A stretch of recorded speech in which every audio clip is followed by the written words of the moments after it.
अब जैसे पुण्यात्माओं ये त्योहार मनाए जाते हैं। एक भक्त कह रहा था, एक नहीं बहुत से ऐसे भक्त में मिलते हैं, एक दो याद रह जाता है। उसने बताया था जब दीक्षा लेने आए किसी भक्त के माध्यम से साथ आए वो, उन्होंने बताया जी हमने आज 10 वर्ष हो गए कोई त्योहार नहीं मना लिया। कारण क्या है कि कभी तो हमारा एक 5-4 मेरे चाचा ताऊ 5-6 भाई थे, उनमें कभी तो किसी की मृत्यु हो जाती है, किसी खास जवान की, कोई बहन विधवा हो जाती है या घर का सदस्य मर जाता है। हमने 10 वर्ष हो गए कोई त्योहार नहीं बना लिया। तो पुण्यात्माओं अब वो त्योहार क्यों नहीं मना रहे? और जिनके या बिजली ना गिरी है वो नाचें गाँव बकवाद करें, खाक त्योहार यहाँ पर तो कहते हैं, परमात्मा कहते हैं कि यदि आपको समर्थ की शरण मिल गई फिर तो यहाँ आप खुशी मना सकते हो, और वो खुशी भी राम नाम में, भक्ति में। आपका ये त्योहार है सत्संग में आना, परमात्मा की भक्ति करो, सेवा करो, सिमरन करो, दान करो जैसा आपके हाथ से छूटे। तो ये आपकी जो है ना त्योहार है।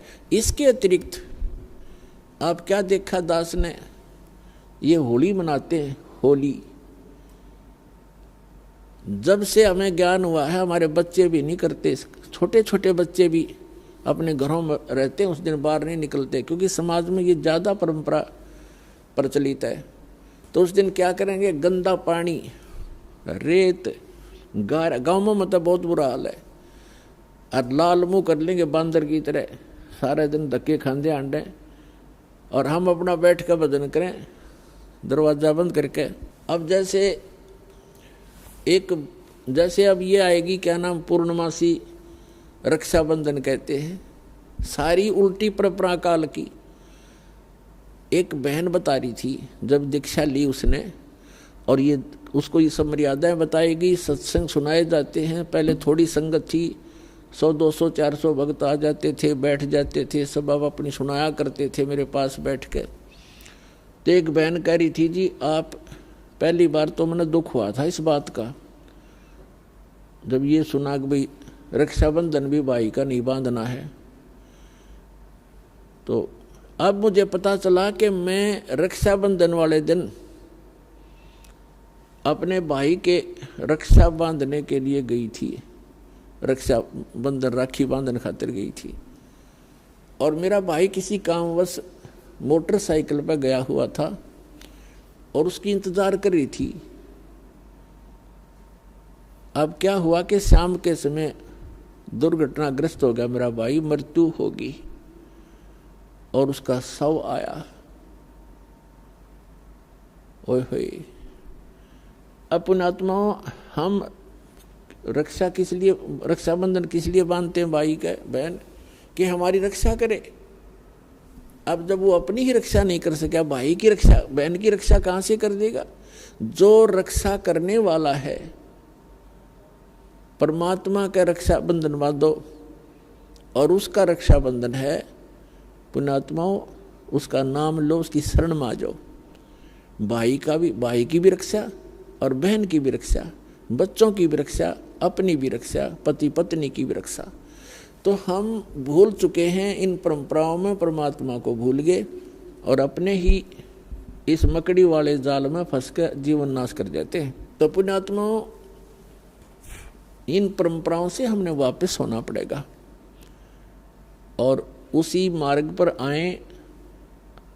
हम जैसे सफ़र कर रहे हैं तो सफ़र के अंदर ज़्यादा सामान लेकर के नहीं चला जा सकता।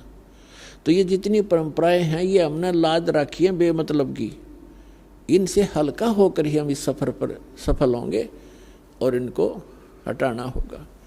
अब आप देखते हो कोई भी त्यौहार है, 2 किलो मिठाई लेके कोई इधर भाग रहा है, कोई इधर भाग रहा है, और एक परंपरा बना दी कि इतना सामान तो उस दिन लेके जाना पड़ेगा। वो मिठाई, वो घेवर जो भी ले जाते हैं वो कैसा बनता है, इतनी जनता को एकदम कहाँ से लाएंगे? वो इतना खोआ, इतनी मावा बना करके सारा डुप्लीकेट माल अड़ंगा खाना। तो पुण्यात्माओं, पहले तो इस लोक में ये खुशी मनाने का स्थान नहीं है। हाँ, परमात्मा कहते हैं समर्थ का शरणा गहो रंग होरी हो, फिर कदे न हो एकाज राम रंग होरी हो। समर्थ की शरण गहो, समर्थ का शरणा गहो रंग होरी हो। आपके होरी माने खुशी। आपके घर में अगर खुशी मनानी है तो समर्थ की शरण में आ जाओ, आपका रोज होरी रहेगी। ये सत्संग में आना, ये आपकी होली है, यही आपकी दीपावली है और यही आपके सारे त्योहार हैं। कहते समर्थ का शरणा गहो रंग होरी हो, फिर कभू ना हो अकाज, कोई आपका बुरा नहीं होगा। राम रंग होरी हो, राम के नाम की या खुशी बनाओ। फिर तो इस प्रकार हमने इन अपनी मर्यादाओं को भी सीमित करना है और भक्ति तभी हमारी सफल होगी। पुण्यात्माओं क्या बताते हैं, पर भी लेन जात है दुनिया, हमरा ज्ञान किने ना सुनिया। परमात्मा कहा करते कि चारों युग में संत पुकारे, कूक कहा हम हेल रे, हीरे माणिक मोती बरसें, ये चग चुगता ढेल रे। परमात्मा के बताते हैं कि चारों युगों में जिन महापुरुषों को, जिन संतों को मैं मिला, उन्होंने मुझसे प्राप्त इस यथार्थ ज्ञान का सब जगह प्रचार करने की चेष्टा की, और मैं भी आकर के ऊंचे स्वर में सबको आवाज़ लगा लगा कर सुनाता हूँ। कबीर परमात्मा जी ये हमारे मालिक हैं, ये हमारे हमदर्द हैं, ये हम सभी के जनक हैं, और ये हमारे लिए भटक रहे हैं, ये हमारे लिए तड़फ रहे हैं कि ये फंस गए काल के। और यहाँ कोई जीवन है इनका, मनुष्य जीवन में सुखी नहीं, फिर गधे कुत्ते सूअर बनकर कहाँ क्या आहार करोगे, कहाँ पढ़ोगे, कहाँ रहा करोगे। और यहाँ पता नहीं कब क्या हो जाए इस परिवार। आज हम बड़ा पूरा परिवार है, खुशी का ठिकाना नहीं है, बच्चे हैं, ब्याह हो गया, अच्छी रोजगार है, खुशी है। अरे एक मिनट में ना जाने घर के 3-3 सदस्य इकट्ठे मर जाते हैं, परिवार के परिवार नष्ट हो जाते हैं दुर्घटना में। तो परमात्मा कहते हैं काल ने तुम्हारी रोड़ बार रखी है, काल ने तुम्हारे को मूर्ख बना रखा, भ्रमित कर रखा, तुमको इतना ही दिखा है, तुमने इससे आगे दिखाई नहीं देता। तो परमात्मा हमारे मोतियाबिंद का ऑपरेशन करने के लिए आते हैं और कहीं भी खड़े होकर के आवाज़ लगाने शुरू कर देते हैं।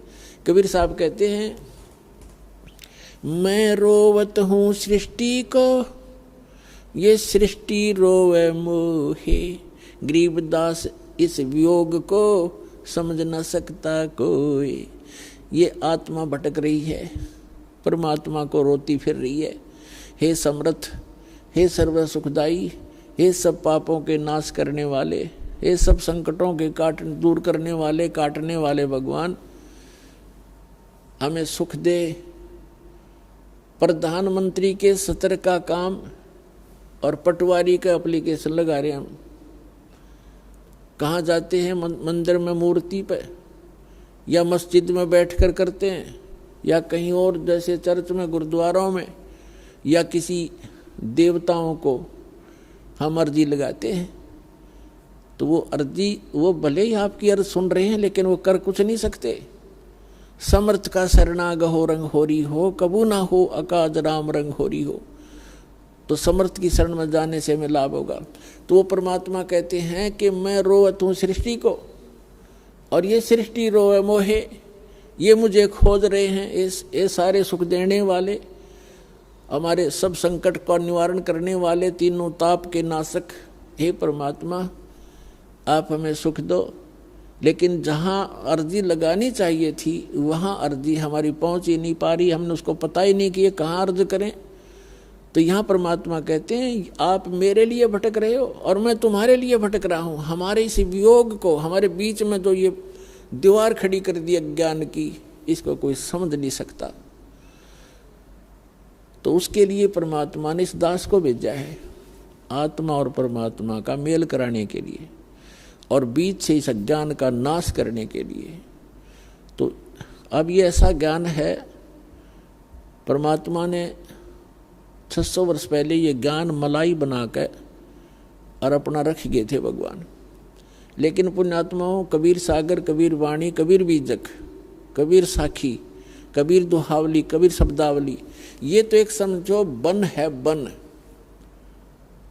एक बहुत बड़ा फॉरेस्ट है। और वेद क्या करता है, उस फॉरेस्ट से जो आवश्यक जड़ियाँ होती हैं वो चुन लेता है और उनकी जड़ी बना लेता है और फिर रोगी को खिला देता है। दो खुराकों में उस औषधि से वो स्वस्थ हो जाता है। तो इसी प्रकार ये कबीर सागर परमात्मा का दिया हुआ जो ज्ञान, ये अथाह ज्ञान है, ये तो एक फॉरेस्ट है। इसमें हर प्रकार की जड़ी वो हैं, पौधे पेड़, और इस दास को पारखू वैद्य बना दिया। दास ने वो निकाल ली अनमोल रतन, इसके अंदर वो जड़ी बूटियां भगवान इसी में बीज के चले गए थे। अन्य कबीर पंथियों को उनका पता नहीं लगा क्योंकि वो वैद्य नहीं थे, वो नकली वैद्य का बोर्ड लगा रखा था उन्होंने, वो समझ नहीं सके इस अनमोल ग्रंथ को। तो पुण्यात्माओं, वो जड़ी ईबदास ने निकाल ली है और आपके लिए दे दी है। तो अब आप परमात्मा को पहचानोगे, उसके लिए सारा कुछ किया भी स्वयं ही है। परमात्मा ने कहा था 600 वर्ष पहले, जब धर्मदास जी बहुत व्याकुल हो गए थे। धर्मदास जी को आप खूब समझते होंगे। धर्मदास जी, आदरणीय धर्मदास साहिब जी एक बहुत ही पुण्यकर्मी प्राणी थे। और विचार करो पुण्यात्माओं, जिसके साथ भगवान रहे, साथ साथ फिरे, उससे पुण्यात्मा कौन होगा। साथ रहे, लेकिन हम समझ नहीं सक पाए क्योंकि परमात्मा कहते हैं मैं रोअत हूँ सृष्टि को, सृष्टि रोए मोहे। और गरीबदास इस योग को समझ नहीं सकता कोई।